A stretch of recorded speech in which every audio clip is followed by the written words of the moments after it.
Hello, I'm Simon, also known as Polyhop. Today I'll be talking about Toon Shaders and TouchDesigner, specifically how to make a sketchy shader, which is based on code by Jaume Sanchez. I'll go through the process of porting the shader into TouchDesigner from Three.js, talking about convolution and sobel filters on the way. I'll also preview a polished version of the shader that's included in the example file. And lastly, we'll make a bonus cube of cubes scene that's been looping behind me. Before I begin, I want to thank all my Patreon supporters and give a special thanks to my top supporters. On Patreon, you'll gain access to exclusive example files and tools, can vote on future tutorial topics, and more.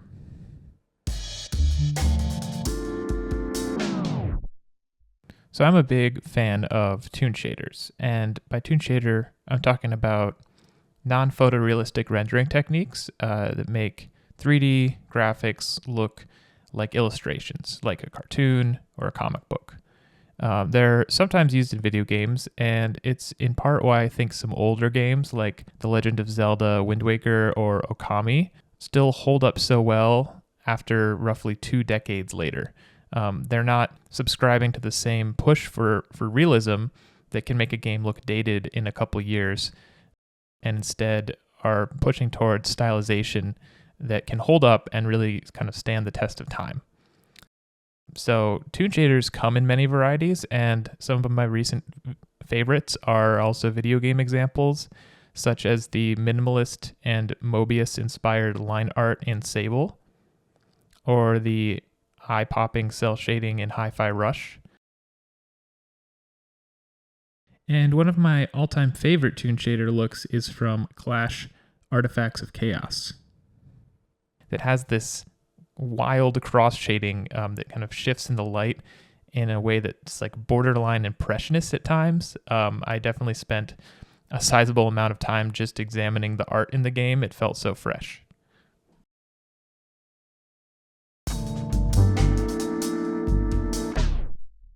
So at some point in the last couple of years, I came across this collection of Jaume Sanchez's work they created for digital Inktober. And these are explorations on cross-hatching, engraving, and similar non-photorealistic rendering, which I would broadly classify all of these as toon shading, maybe more experimental than most that you see. But I was really blown away by the collection of sketches, just the diversity of techniques that they explore, everything from kind of line work to these sort of really nice cross-hatching works. And if you scroll down, there are examples of also halftone, kind of different cartoon looks, technical looks, blueprints. It's a really cool set of sketches here.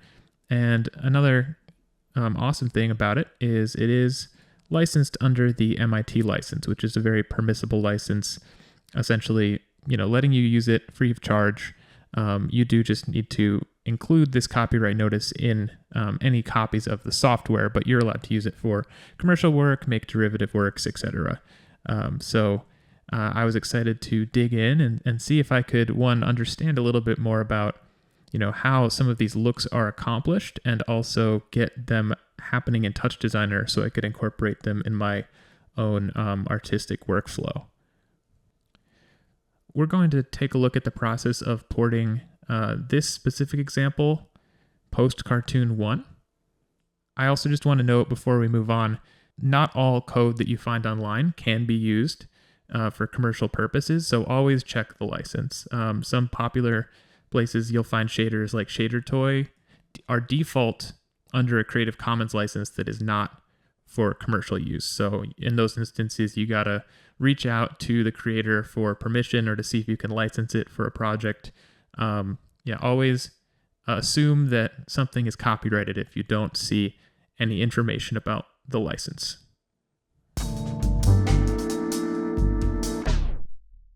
Okay, so the first thing you want to do is download the GitHub repo. There's a few ways to do this. You can use the command line interface if that's something you're familiar with. The GitHub desktop app is perhaps easier if you're not familiar with the command line. Also, if you aren't interested in using the GitHub tools right now, you can just go ahead and download the zip directly. Once you do that, there's some different ways you could view it. You certainly don't need something like this, but I am using Visual Studio, which is a free IDE and code editor. I've opened it up using Open Folder. So if you point that at your extracted, Sketch master folder, it should populate the left, this Explorer, with the kind of file structure. Now we want post cartoon 1. That's the name of the effect that we're looking to port. And it is Three.js with WebGL. And so I have a little bit of experience with this, which helps, but I'll talk through a little bit of my process when I am looking at this to figure out, okay, what do I need to pull into TouchDesigner? So looking through this, we have our index HTML. So that's just our basic HTML that draws the canvas and things like that.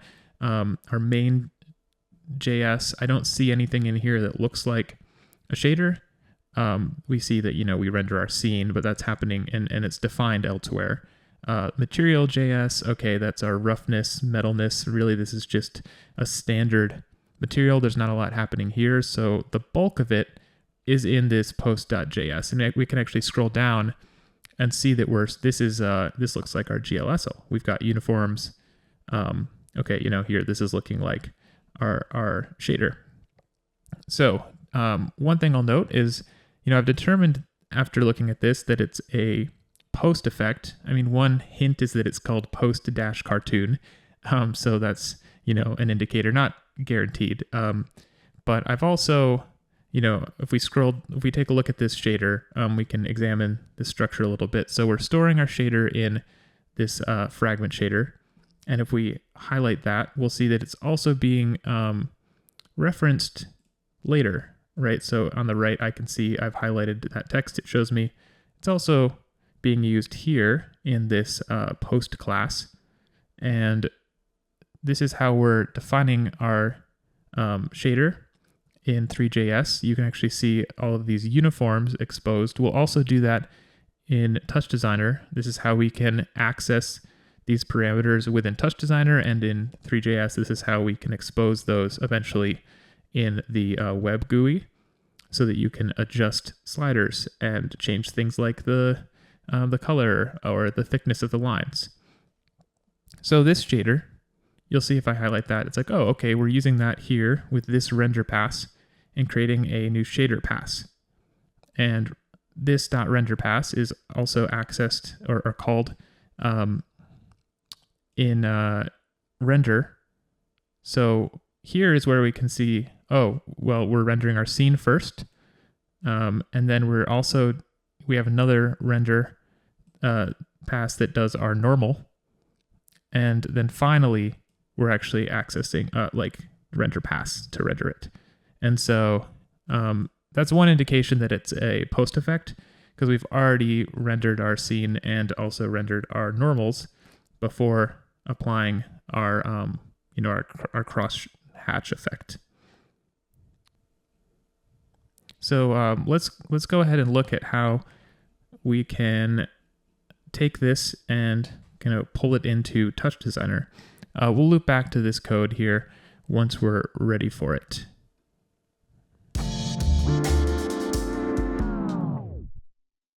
All right, got a fresh TouchDesigner file right here. Let's go ahead and just create a initial rendering setup so that we can test our Toon Shader as we go.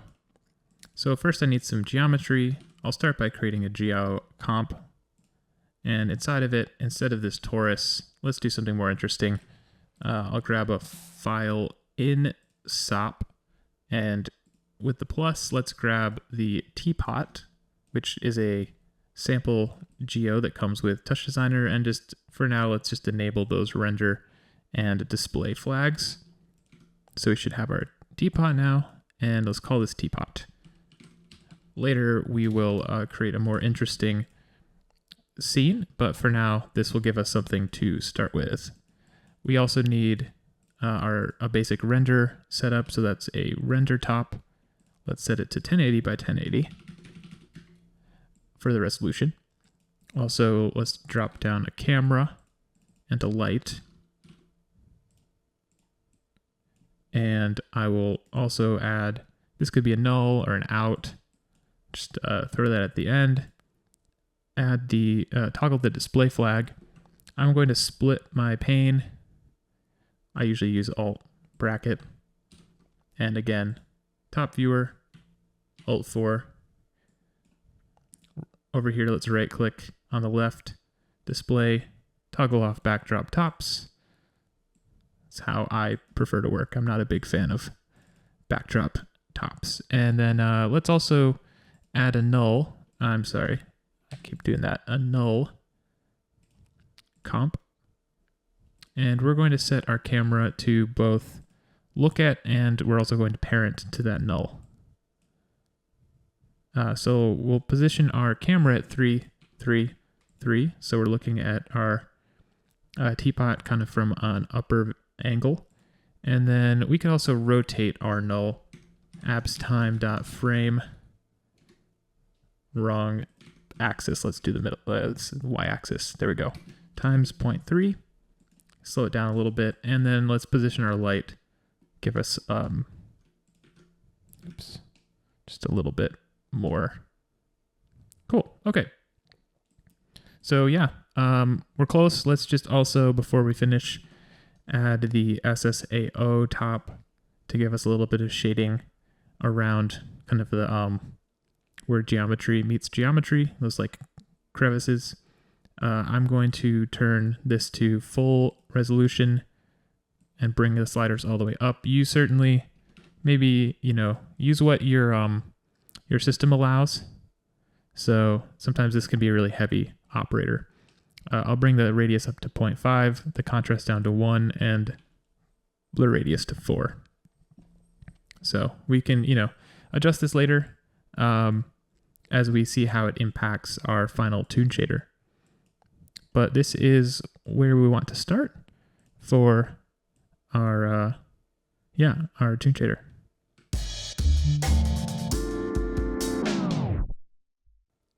Okay, so before we jump in and do our cross-hatching, I want to show how we can get those thick, black Toon outlines that don't rely on our lighting. And we also can do this. This is one of the techniques I gleaned from the examples without any shader code whatsoever in TouchDesigner, which I think is a really quick, handy trick. So first off, you've probably played with the edge top and are hopefully familiar with some of its shortcomings. But if we just throw that on the render output, it's not horrible. We do get the outlines, but we're very much subject to any changes we make in our light. If we bring the dimmer down, we lose all of that detail. If we, for some reason, wanted to really like blow out our render, we're also getting these edges based on the change in our lighting. So it'd be really nice to be able to control this and also have our edges calculated independently based more on the, when the geometry changes significantly. So one way we can do that is with our normals. Those are vectors that point normal to a instead of tangent, which is would be kind of parallel to the curve or along it. Normals are kind of stick out at a 90 degree. So those are used for lighting calculations, among other things, and can be used for screen space effects as well. So if we jump into our teapot, I'm going to turn off the render flag and the display flag and drop a geo onto it, and then a Phong material. I'll quickly adjust this here. So let's just set diffuse to 1, specular to 0. We can actually access that directly from our material without needing to adjust the material shader. So this color buffer section, right now it's set to full shading, but we have this whole list of things that that are being calculated, but we don't actually have access to unless we ask or enable it. And so So one of these is the world space or camera space normal. There's a lot of other things here that can be super handy, but for now, let's just, instead of using this 0th color buffer, let's add another one, and we'll set that to world space normal. And then I'll show you how we can access that. Right now, nothing has really changed, but we can add a render select and drop our render onto top. And then now let's change our index to 1. So our warning says there's no color buffer for the specified index. So we've told our material to write to that buffer. However, we've not told our renderer to actually add an additional color buffer. So we have to do it in both places. Let's add 2, and there we go. Here is our normals, and I do want this to not be 8-bit fixed. We'll get higher quality if this is in 32 bits. We can't change it here, so we do need to render at a higher pixel format. So under common, we can change this to 32-bit, and now you actually see, if I hit A and N, we're getting negative values and positive values, so that is desirable. It'll give us a better effect.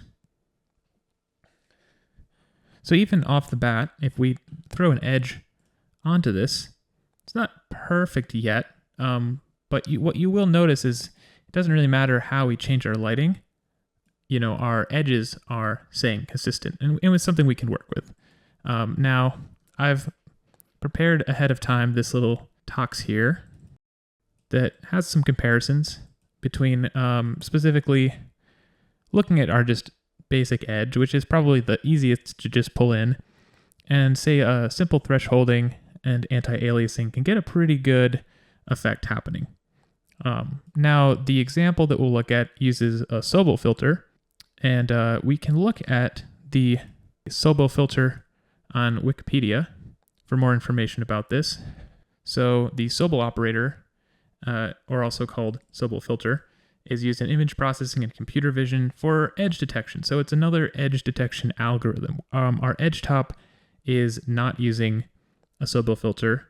And actually I know this because it's probably using this edge convolution, which we'll look at in a moment. But the sobel filter is essentially a form of convolution. And this is common for things like blurring, sharpening, emboss, edge. We can do that with convolution, and specifically the convolve top, which you may not be familiar with because most of these things have other operators that do them already. The sobel operator, it's not too different from the edge. We'll look at it, compare it in a moment, but the primary difference is that we are applying two kernels, one in the horizontal and one in the vertical direction. Kernels, that's a term for this matrix. Can be 3x3, 5x5. There are different sizes. And essentially, this is a good description here. It's like we take this table of coefficients, and for each pixel, which we can think of as the center, we use the neighboring values, multiply it by those corresponding coefficients, add it all together, and then we have the new value of our pixel. So just to show this again, we have our center pixel. We could label our neighboring pixels. And then if our edge, this is our kernel, our 3x3, the final calculation, we would multiply the center by -4, and then our cardinal directions, north, east, south, and west, we would just add those. They're all multiplied by 1. So you can kind of think about this, but it's like suppressing the current value and amplifying values that are adjacent. Logically, like it would show us our edges. Now, sharpen is different. It amplifies the current value while suppressing the neighboring values. And we'd have something that would look like 9 times the current pixel, and then you just subtract all of the neighbors. So I've gone ahead and set this up using convolve top so you can see how the sobel filter would look. So if you wanted to play with the convolve top, it's basically you put your kernel in a DAT, point your coefficients dat to that dat, and then yeah, it works. So, in this case, we have our horizontal and our vertical calculated separately, and I'm also getting the length of both of those and then compositing them together. I probably would want to do some thresholding as well, since it is getting some non-edge here. And it also can be done in one GLSL shader. So this is pulled from the example we'll look at. And if you look in here, it's actually it has those same coefficients, -1, -2, -1, and +1, +2, +1 for the horizontal and the vertical edges. So it's doing essentially the same thing, just in GLSL. But if you want to take a look and compare these, you can see how they affect the quality of the edges. I personally think the sobel filter can look slightly better, though it often depends on the circumstance.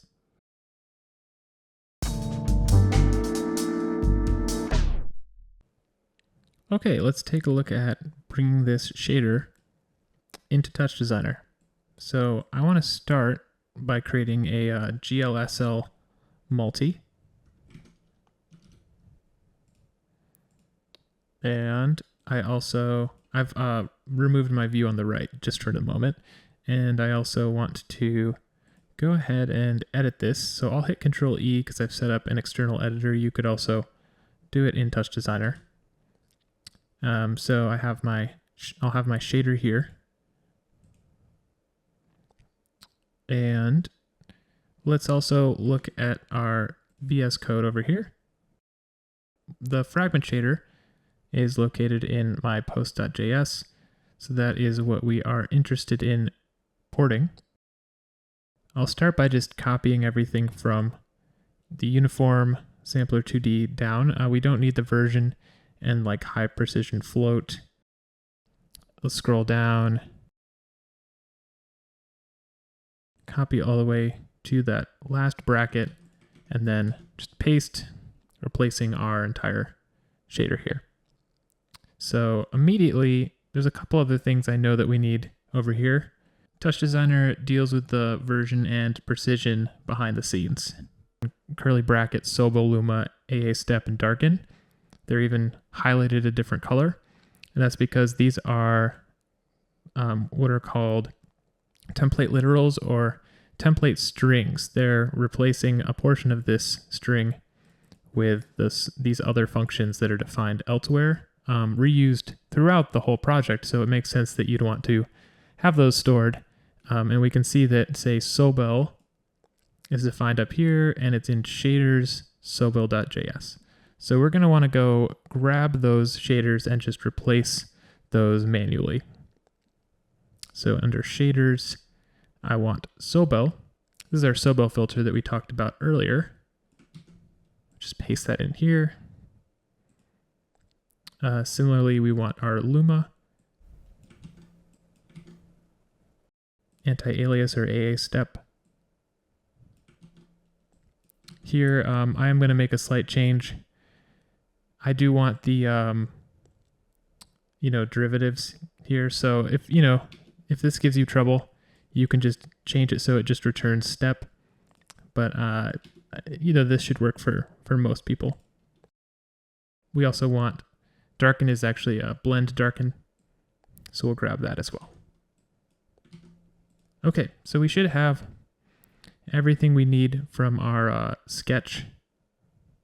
So we don't need this for the moment, and I will put our TouchDesigner left and right, maybe give us a little bit more room here.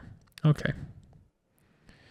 Cool. So if we hit save, we're going to get a bunch of problems here. It actually doesn't give us any compilation errors, but it warns me a good amount. And one thing I know for sure, I don't actually see this in the warnings, but our this invec2 is not how we deal with texture coordinates in TouchDesigner. Those are predefined as a vuv.st or stp. It's actually a vec3, so we need to make sure we deal with that before we do anything else. So I'll delete invec2, scroll down all the way till the main, and we can see it's being used throughout, but it is defined as a vec2. So the key thing we could do to just, for the sake of getting this in as fast as possible, we can always go in and replace it later. But I'll type v u lowercase v, actually vec2.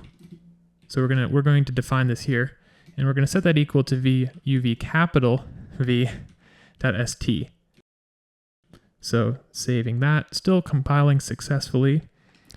We still have a slew of warnings about uniforms, and that is because, for one, we haven't told TouchDesigner that we want these to be uniforms. That is done on the Vectors tab, so we just need to write these names over here as vectors. That is exposing those, just like we exposed these same values in Three.js for the web GUI. We can also pull those values out and change those parameters directly from TouchDesigner instead of having to go and change the GLSL code. So let's go ahead and type these in. Ink color scale. I would typically use _u capital, like scale, like, there's a convention that tells you that it's a uniform. You'll see that used quite a bit. Same with samplers, it would be _s and then the name of the sampler. And we'll look at an example later where I've corrected that throughout, but for now, just for the ease of getting this going, let's keep it the same.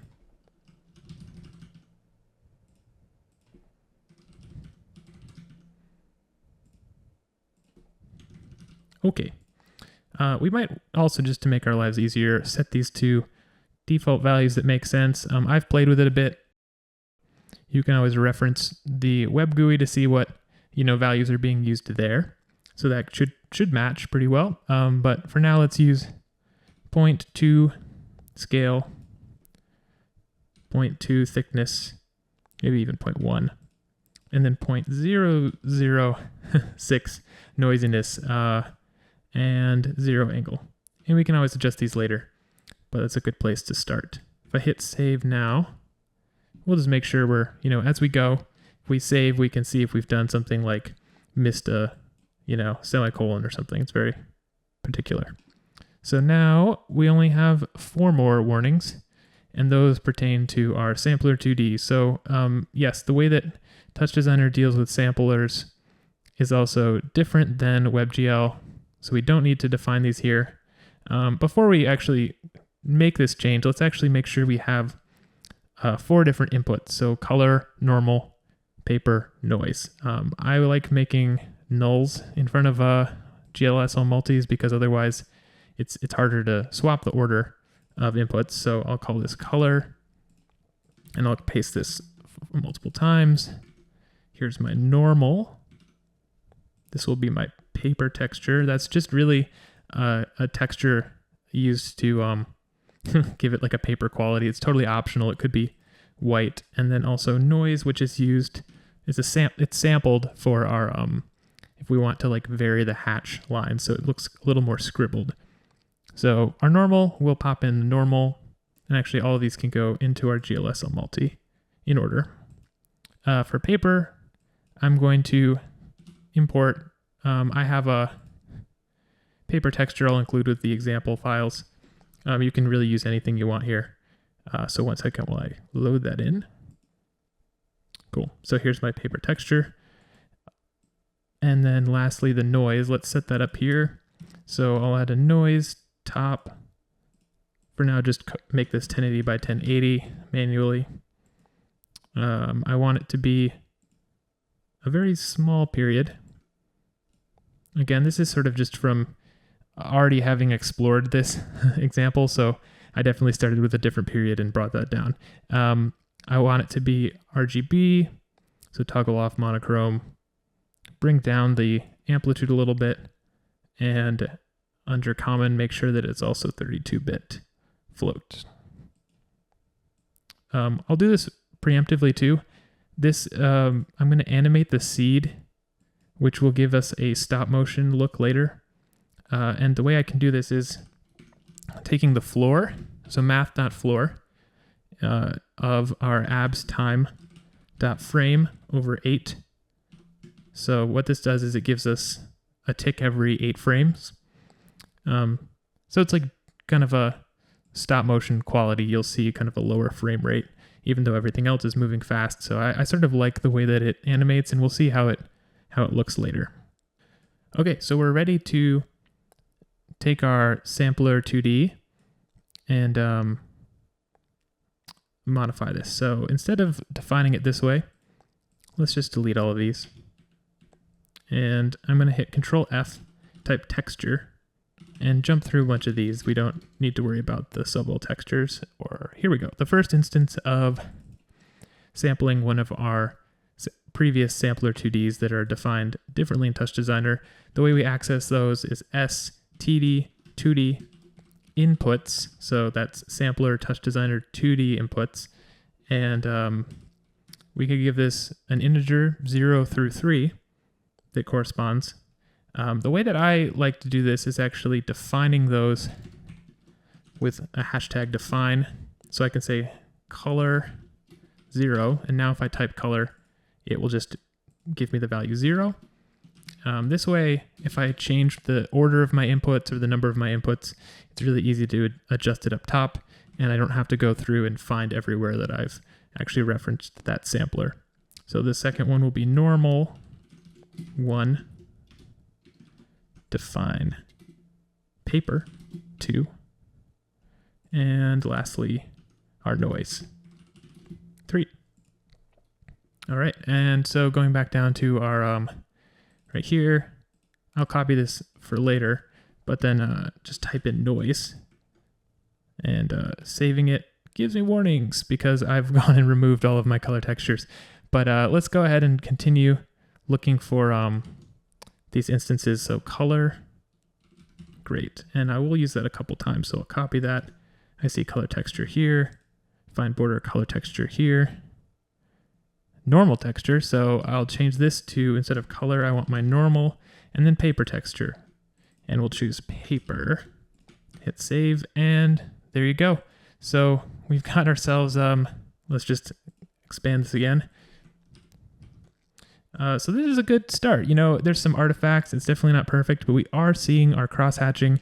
It's doing that little jittering, like stop motion effect that I wanted. I also immediately see we're getting jagged pixels, and so that is where our anti-aliasing comes into play. Already smooths it up. Let's just drop that to ultra, and so especially at regular resolution like native res, it looks a lot nicer. Now I'm going to jump back to our shader code where we'll make a few adjustments to clean things up. One thing I notice is that our paper texture is like really blown out, and so you see we have our paper here, and I see that it's being multiplied by a very small number by our texture coordinates, and then also by size, which is like earlier it's defined as it's just the texture size, so that's in pixels. I imagine that this was related to, you know, whatever texture sizes that they were using in the web version, but for us, we can probably just remove these and sample our input normally. Which is funny, this is totally kind of an optional thing to do in this pass, since in TouchDesigner we could also just multiply it by our paper later. So it's sort of a, you know, holdover from doing it all in the web. Another thing we might want to do is adjust the density of our cross-hatching. So, you know, right now this is a fixed value, and you know, scrolling through this, you know, one thing that caught my eye is this 50 and 400, where I said maybe that's the width of those lines, and even just changing this, you can see that, oh yeah, like if we want denser hatching, which I think looks pretty cool, we can dial those in, change those values. And I also think, well, what if we wanted to expose those as you know, uniform? So here's where you can start to say, well, uniform vec2 if you want 2 values, and then I might call this line, I don't know, spacing, right? I would do uline spacing, though I'm just sticking with the current, kind of being consistent for the moment. Coming back down to this threshold, you know, I do line spacing.x, line spacing.y for the second component, and then I also need to make sure if I hit save, it goes away because I need to, define that in my vectors tab. Line spacing, and now I'll say 10, 100, and now I have those exposed so that I can adjust those without having to go and change the GLSL code. Punching back in here, actually, a couple things that I missed that I realized later. So one thing is pretty simple, but just it's nice to sometimes add a constant behind our render if we have an alpha in the background, unless you'd like this black, but you can also composite it over another constant color, and we drop this down something like this. So that's looking better. Another thing I missed, we do want to make sure that we're using hold for our UV.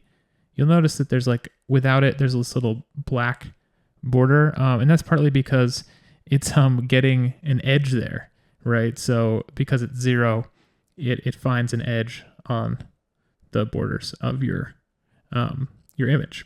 So we don't want that. The last thing is just how to resolve this noisy kind of artifacts that happen in the lighting. And what I found to resolve this is instead of using full shading, using the diffuse lighting, and it already gives us a much cleaner line. And then on top of that, if we do end up wanting color in some way, you can always get to that same color buffer. We can always add another one that has the full shading or diffuse color, final specular color. There's a lot of different things in there that you could use. So we just need to make sure if we want to access that additional buffer that we go in here, change our render select to 2, 3, actually, no, yeah, 2, and change our color buffers to 3, which I did earlier. So as long as these match the number of buffers you want to draw, you can select it in your render select.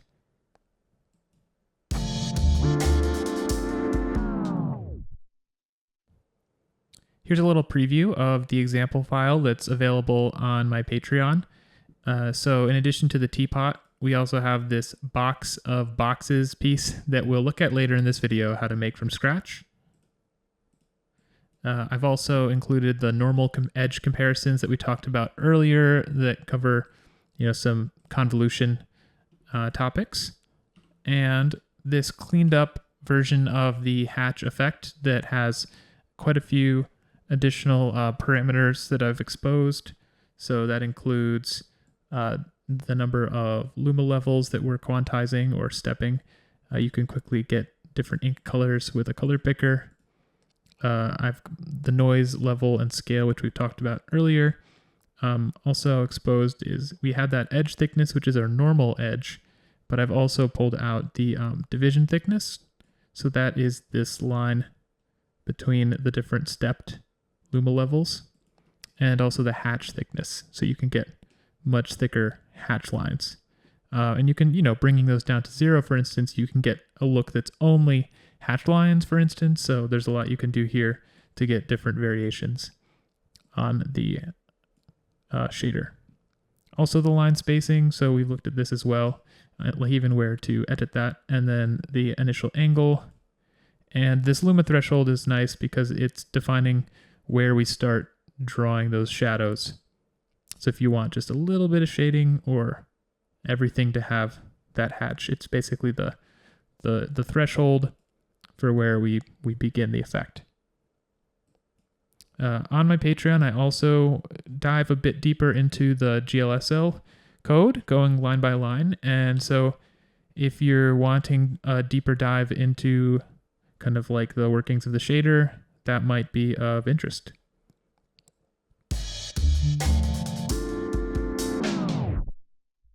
So in addition to, a rendered scene, I want to also note that you can totally use this system with kind of other inputs. It doesn't need, anything that's monochrome can work. So even just to demonstrate, we could just take a ramp and plug this in. I made it 1080 by 1080. You'll notice that if I just use the first input, we're still getting our outlines from the normal. So we do need to make sure we're using both of those inputs. And we don't actually see those lines right now. Partly that's because we're not quantizing our second input here. So if we really want to use a monochrome input, we'll need to step our values separately. You could do that in the shader, or you could just say, okay, here are our levels. Let's drop that into, oh, where did it even go? I didn't have anything for it to do, so it chose passes. Let's enable quantization, and then here I should be able to drop it onto value step. And we actually want 1 over our step.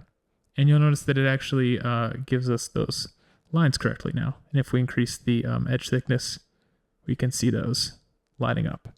And if we did bring the Luma threshold up, this is actually a nice example where you can really see how the rotation works per step and the shading that works per step, something linear like this.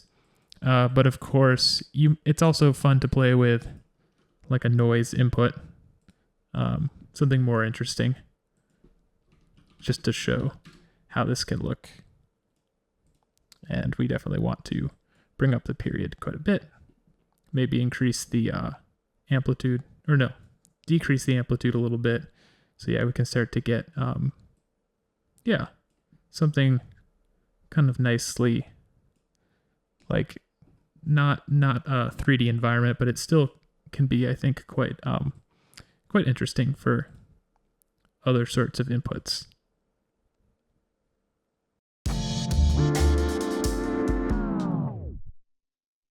All right, let's look at how we can make this little bonus cube example here, just as a last little touch. I have one note is that I've placed this in orthographic perspective, the projection setting for the camera. So, you know, when I was looking at the teapot earlier, we were just in perspective. So you might want to make that adjustment now, bring that to orthographic. Ortho width to is 3.9. It could be 4. Sure. And then I'll go ahead and disable the render flag so we have a blank slate, and leave the Toon Shader hooked up so we can see the result as we go. Let's make a fresh geocomp. Already looks pretty good, which is funny, but we don't have our normal setup, but still decent. So let's call this boxes new, since I'm going to make a new one from scratch. Delete the existing torus, and we'll start with just creating the initial positions for our box first. So it's going to be a box of boxes, so we'll use box to do that. And I can turn on use divisions. I also want to be able to control this from the parent parameters. So I'm going to right click, customize parent component. Can do that all from within it, and drag use divisions. Actually expand that. I want divs x, not do divs, because that will not be the right parameter. So let's drag this in, bind as master. Cool. So now I have that on the top as divs 1, 2, 3. And we'll set these to 10 to start. Great. And now I want this in tops. I tend to work in tops if I can. So I'm going to go to a null, sop to chop, and chop to top. And I'll set this to RGB. In fact, I think I need one more thing. I do want it to be RGBA, fit to square. And I'll add a pattern here. So I want to have a value that in my alpha that represents whether there's a point there or not, since I am fitting it to a square, just for, you know, ease of viewing. And so I'll call this active. 1 is good as a constant. And then for channel, combine channels, append. And now you'll see that if I set this to nearest, we have some black alpha. So if we're fitting to a square, this is a good way to, you know, make sure that we're not drawing some of these at 0, 0, 0, because if this is 1, we're still going to draw some of these instances. So that's just a nice trick. Okay, and then I'll hit right click, make a null, call this position. I'll give it a color so I know that it's a important null. And let's also build out our instancing. So another box. This one we want to be 1 over our divisions. So that was parent.pair.div1 and then divs1. Cool. So 1 over that should give me let my boxes all, fit within that that initial box of boxes. And I'll do 1, 2, 3 just in case I want to change the resolution. And we can throw that right into a geocomp. We have our little box. That's great. And let's start setting up our instancing. Turn it on, drop on position, A for active RGB, and we have a cube. That's cool. So yeah, it's a little bit small. I probably had set mine to 2, honestly, and then maybe my box was set to 2. I don't quite remember, but that looks right. So we've got ourselves our box, and let's also add our Fong right now. No specular. Set this to 1. And I'm going to set this to 1 as well. We can now go to the Advanced tab and set the first color buffer to diffuse lighting. If you recall, this is where we can avoid those artifacts and get a clean edge when stepping. And then now for our second buffer, we can add world space normal. Okay, great. Well, you don't really see the different boxes because they're all next to each other, but that's part of the effect. So next, let's do our scale. And so for this, I'm going to select our position and I'll go ahead and also create a noise after this. And I will use both of the inputs. So the noise coordinate map as well, because this is 3D.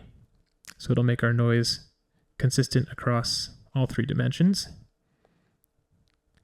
Let's also keep this monochrome, change the output to just noise. I think this period I like is 6, but you can definitely change this later. And that's fine for now. Let's also add a limit, and I'm going to loop this over 0 to 1.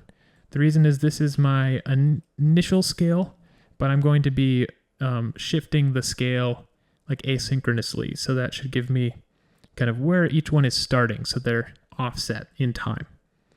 Now, next, let's add a lookup. This is how I can do my offset and a ramp. And I'll add a couple stops here just to make it more interesting, and then set this to ease in, ease out for a smoother transition, or an easy transition. And for pixel format, I'll also make this 32-bit float, and I'll add a little bit in the X resolution so there are more values to sample from. Now, making this a null and calling this scale. Now for now, I'll drop this on and it's not going to animate, but we should see kind of that variation that I had before, at least. So scale RRR. So to animate that, we can use our timeline. So I'll grab my timeline. I also want the end, and I'll divide these to get the fraction. Combine channels, divide. Rename that fraction. And I'll add a null, which I usually just shorthand that to fract. And we'll use that to animate our ramp. So I think I'll want this. We'll see. Actually, I don't remember what the oh no, this is 800. So let's see. This is exporting that to our phase. Not so great at the moment. This actually should be continuous, right? So there we go. Just adjust that a little bit. And then